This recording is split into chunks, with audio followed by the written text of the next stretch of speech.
மத்தேயு 5ஆம் அதிகாரம். அவர் திரளான ஜனங்களைக் கண்டு மலையின் மேல் ஏறினார். அவர் உட்கார்ந்த பொழுது அவருடைய சீஷர்கள் அவரிடத்தில் வந்தார்கள். அப்பொழுது அவர் தமது வாயை திறந்து அவர்களுக்கு உபதேசித்துச் சொன்னது என்னவென்றால், ஆவியில் எளிமையுள்ளவர்கள் பாக்கியவான்கள், பரலோக ராஜ்யம் அவர்களுடையது. துயரப்படுகிறவர்கள் பாக்கியவான்கள், அவர்கள் ஆறுதல் அடைவார்கள். சாந்த குணமுள்ளவர்கள் பாக்கியவான்கள், அவர்கள் பூமியை சுதந்தரித்துக் கொள்ளுவார்கள். நீதியின் மேல் பசிதாகம் உள்ளவர்கள் பாக்கியவான்கள், அவர்கள் திருப்தியடைவார்கள். இரக்கமுள்ளவர்கள் பாக்கியவான்கள், அவர்கள் இரக்கம் பெறுவார்கள். இருதயத்தில் சுத்தமுள்ளவர்கள் பாக்கியவான்கள், அவர்கள் தேவனை தரிசிப்பார்கள். சமாதானம் பண்ணுகிறவர்கள் பாக்கியவான்கள், அவர்கள் தேவனுடைய புத்திரர் எண்ணப்படுவார்கள். நீதியின் நிமித்தம் துன்பப்படுகிறவர்கள் பாக்கியவான்கள், பரலோக ராஜ்யம் அவர்களுடையது. என் நிமித்தம் உங்களை நிந்தித்து துன்பப்படுத்தி பலவித தீமையான மொழிகளையும் உங்கள் மேல் பொய்யாய் சொல்வார்களானால் பாக்கியவான்களாயிருப்பீர்கள். சந்தோஷப்பட்டு கழிகூறுங்கள், பரலோகத்தில் உங்கள் பெலன் மிகுதியாயிருக்கும். உங்களுக்கு முன்னிருந்த தீர்க்கதரிசிகளையும் அப்படியே துன்பப்படுத்தினார்களே. நீங்கள் பூமிக்கு உப்பாயிருக்கிறீர்கள். உப்பானது சாரமற்று போனால் எதினால் சாரமாக்கப்படும்? வெளியே கொட்டப்படுவதற்கும் மனுஷரால் மிதிக்கப்படுவதற்குமே ஒழிய வேறொன்றுக்கும் உதவாது. நீங்கள் உலகத்துக்கு வெளிச்சமாயிருக்கிறீர்கள். மலையின் மேல் இருக்கிற பட்டணம் மறைந்திருக்க மாட்டாது. விளக்கை கொளுத்தி மரக்காலால் மூடி வைக்காமல் விளக்கு தண்டின் மேல் வைப்பார்கள். அப்பொழுது அது வீட்டிலுள்ள யாவருக்கும் வெளிச்சம் கொடுக்கும். இவ்விதமாய் மனுஷர் உங்கள் நற்கிரியைகளைக் கண்டு பரலோகத்தில் இருக்கிற உங்கள் பிதாவை மகிமைப்படுத்தும்படி உங்கள் வெளிச்சம் அவர்கள் முன்பாக பிரகாசிக்க கடவது. நியாயப்பிரமாணத்தையானாலும் தீர்க்க தரிசனங்களையானாலும் அழிக்கிறதற்கு வந்தேன் என்று எண்ணிக்கொள்ளாதேயுங்கள். அழிக்கிறதற்கல்ல, நிறைவேற்றுகிறதற்கே வந்தேன். வானமும் பூமியும் ஒழிந்து போனாலும் நியாயப்பிரமாணத்தில் உள்ளதெல்லாம் நிறைவேறும் அளவும் அதில் ஒரு சிறு எழுத்தாகிலும் ஒரு எழுத்தின் உறுப்பாகிலும் ஒழிந்து போகாது என்று மெய்யாகவே உங்களுக்கு சொல்லுகிறேன். ஆகையால் இந்த கற்பனைகள் எல்லாவற்றிலும் சிறிதானதொன்றையாகிலும் மீறி அவ்விதமாய் மனுஷருக்கு போதிக்கிறவன் பரலோக ராஜ்யத்தில் எல்லாரிலும் சிறியவன் எண்ணப்படுவான். இவைகளை கைக்கொண்டு போதிக்கிறவனோ பரலோக ராஜ்யத்தில் பெரியவன் எண்ணப்படுவான். வேதபாரகர் பரிசேயர் என்பவர்களுடைய நீதியிலும் உங்கள் நீதி அதிகமாயிராவிட்டால் பரலோக ராஜ்யத்தில் பிரவேசிக்க மாட்டீர்கள் என்று சொல்லுகிறேன். கொலை செய்யாதிருப்பாயாக என்பதும் கொலை செய்கிறவன் நியாய தீர்ப்புக்கு ஏதுவாயிருப்பான் என்பதும் பூர்வத்தாருக்கு உரைக்கப்பட்டதென்று கேள்விப்பட்டிருக்கிறீர்கள். நான் உங்களுக்கு சொல்லுகிறேன், தன் சகோதரனை நியாயமில்லாமல் கோபித்துக் கொள்பவன் நியாய தீர்ப்புக்கு ஏதுவாயிருப்பான். தன் சகோதரனை வீணன் என்று சொல்லுகிறவன் ஆலோசனை சங்க தீர்ப்புக்கு ஏதுவாயிருப்பான். மூடனே என்று சொல்லுகிறவன் எரி நரகத்துக்கு ஏதுவாயிருப்பான்.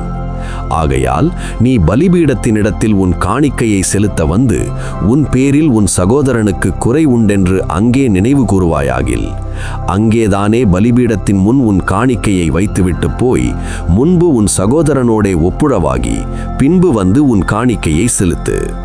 எதிராளி உன்னை நியாயாதிபதியினிடத்தில் ஒப்புக்கொடாமலும் நியாயாதிபதி உன்னை சேவகனிடத்தில் ஒப்புக்கொடாமலும் நீ சிறைச்சாலையில் வைக்கப்படாமலும் இருக்கும்படியாக நீ உன் எதிராளியோடு வழியில் இருக்கும்போதே சீக்கிரமாய் அவனுடனே நல்மனம் பொருந்து. பொருந்தாவிட்டால் நீ ஒரு காசும் குறைவின்றி கொடுத்து தீர்க்கும் மட்டும் அவ்விடத்திலிருந்து புறப்பட மாட்டாய் என்று மெய்யாகவே உனக்குச் சொல்லுகிறேன்.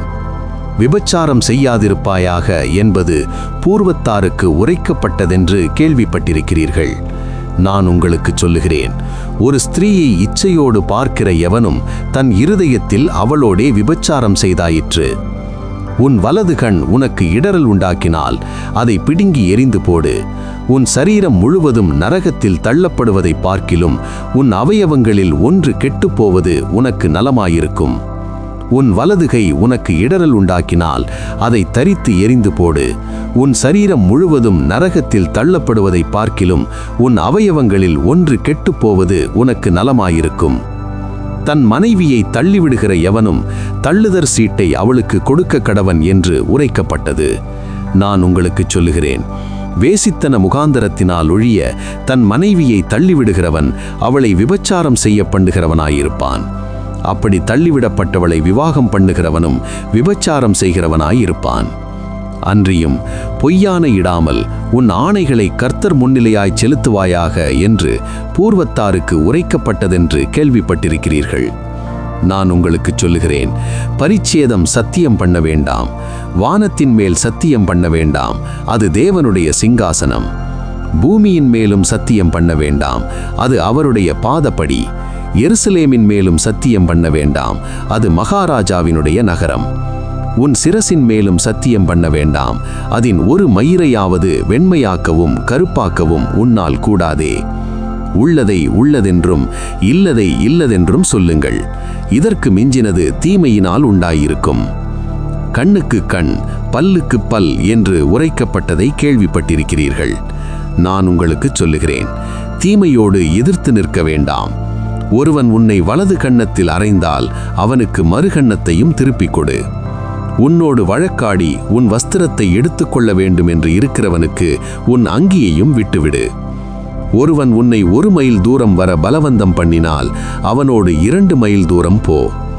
உன்னிடத்தில் கேட்கிறவனுக்கு கொடு, உன்னிடத்தில் கடன் வாங்க விரும்புகிறவனுக்கு முகம் கோணாதே. உனக்கடுத்தவனை சிநேகித்து உன் சத்துருவை பகைப்பாயாக என்று சொல்லப்பட்டதை கேள்விப்பட்டிருக்கிறீர்கள். நான் உங்களுக்கு சொல்லுகிறேன், உங்கள் சத்துருக்களை சிநேகியுங்கள், உங்களை சபிக்கிறவர்களை ஆசீர்வதியுங்கள், உங்களை பகைக்கிறவர்களுக்கு நன்மை செய்யுங்கள், உங்களை நிந்திக்கிறவர்களுக்காகவும் உங்களை துன்பப்படுத்துகிறவர்களுக்காகவும் ஜெபம் பண்ணுங்கள். இப்படி செய்வதினால் நீங்கள் பரலோகத்தில் இருக்கிற உங்கள் பிதாவுக்கு புத்திரராயிருப்பீர்கள். அவர் தீயோர் மேலும் நல்லோர் மேலும் தமது சூரியனை உதிக்க பண்ணி நீதியுள்ளவர்கள் மேலும் அநீதியுள்ளவர்கள் மேலும் மழையை பெய்ய பண்ணுகிறார்.